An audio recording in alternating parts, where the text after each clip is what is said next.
Assalamualaikum warahmatullahi wabarakatuh. Balik lagi dengan gue Dugi. Gue bakal lanjut bahas soal KSNP Ekonomi tahun 2020. Sebelum masuk ke pembahasan, buat kalian para pejuang KSNP yang lagi bingung nyari tryout ataupun pelatihan, kalian bisa cek di Instagram gue di @mhmddugi ataupun nanti linknya gue taruh di deskripsi video, oke? Gue bakal bahas soal nomor 34, 35, sama nomor 36. Nomor 34, dalam ilmu ekonomi, faktor utama yang menyebabkan ekonomi bertumbuh adalah berikut ini, kecuali. Jadi kalau di ekonomi bertumbuh atau pertumbuhan ekonomi itu digambarkan dengan peningkatan outputnya atau peningkatan GDP real atau peningkatan Y. Itu nah, output itu digambarkan melalui fungsi produksi, ya kan? Nah, di fungsi produksi itu key atau output itu bakal meningkat ketika inputnya meningkat.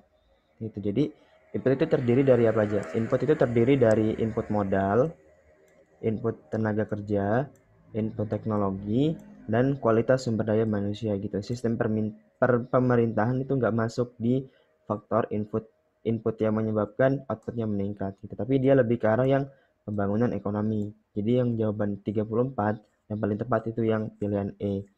Tuh. Terus nomor 35, ukuran yang biasanya dipakai untuk menghitung produktivitas tenaga kerja adalah berikut ini, kecuali keterangan Y-nya output, L-nya jumlah tenaga kerja. Jadi di sini kita disuruh pilih mana yang bukan atau mana yang nggak bisa dipakai buat menghitung produktivitas tenaga kerja. Itu dengan Y-nya output dan L-nya tenaga kerja. Dari yang pilihan A. Pilihan A ini bisa ya, karena pilihan A ini merupakan average product of labor atau APL.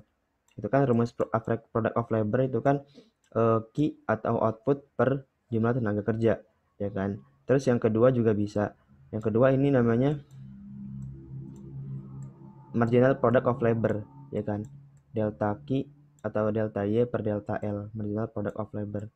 Dia dua ini bisa menggambarkan eh, produktivitas tenaga kerja. Terus yang C itu juga bisa menggambarkan produktivitas tenaga kerja gitu. Karena ini merupakan rumus elastisitas tenaga kerja atau singkatnya elasticity of labor gitu. Nah, rumus dari elastisitas tenaga kerja ini menarik gitu.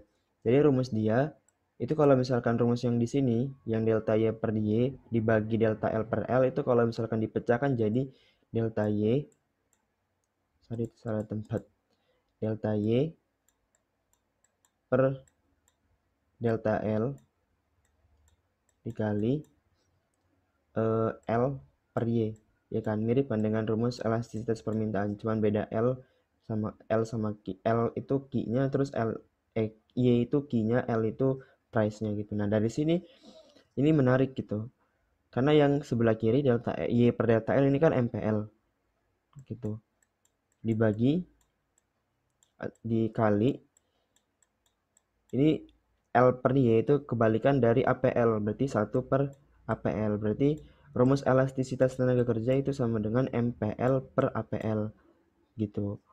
Nah, terus yang pilihan D ini bisa dipakai karena ini menggambarkan marginal cost gitu. Nah, kok bisa marginal cost? Jadi sebenarnya marginal cost sama, kan kita tahu tuh di ekonomi, di teori produksi sama teori biaya produksi, kurva marginal cost sama kurva marginal product itu mirror gitu. Jadi kalau misalkan yang MC-nya turun, MP-nya naik.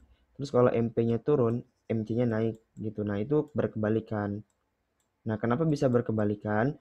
Karena rumus MC sendiri itu sama dengan wages dikali 1 per MPL gitu.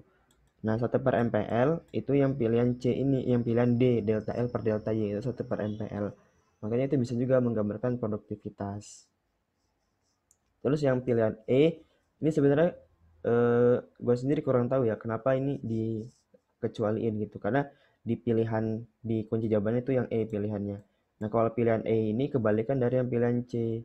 Kebalikan dari elastisitas tenaga kerja. Kalau yang E ini, itu dia kebalik, kalau yang elastisitas tenaga kerja itu kan MPL per APL. Kalau yang E ini APL per MPL gitu. Nah ini gue nggak tahu ini sebenarnya rumus apa gitu.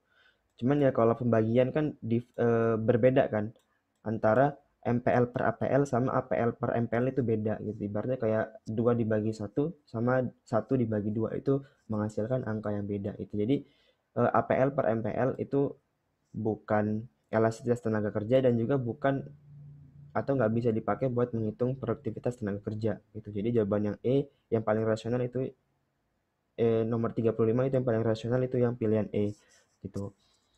Terus nomor 36, dalam teori permintaan dibedakan antara permintaan dengan jumlah barang yang diminta. Manakah pernyataan berikut yang paling benar? Oke.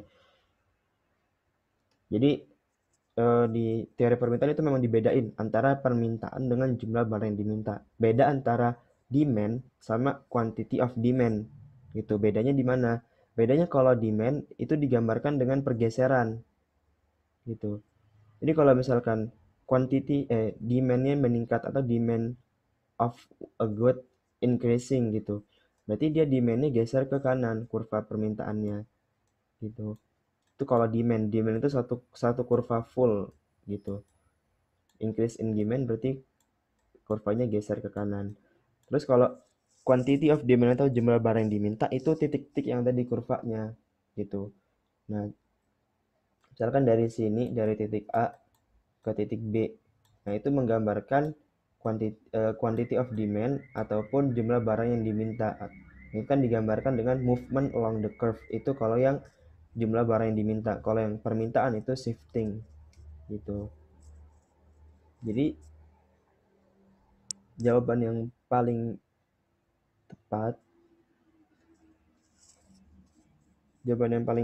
di nomor 36 itu yang mana tuh?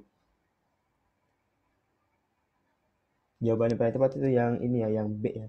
Permintaan itu digambarkan dengan suatu kurva permintaan gitu. Jadi ya full kurvanya gitu. Terus kalau yang jumlah barang yang diminta itu titik-titik tertentu pada sumber datar yang terkait dengan tingkat harga yang relevan, itu maksudnya titik-titik yang ada di kurva permintaan itu sendiri gitu ya. Kalau jumlah barang yang diminta itu membentuk kurva permintaan titik-titiknya. Jadi jawaban yang paling tepat itu yang B, nomor 36. Oke, mungkin itu aja pembahasan soal nomor 34, 35, 36. Semoga bermanfaat buat kalian semua. Jangan lupa like dan subscribe video dan channel ini. Sampai jumpa di video-video berikutnya. Thank you.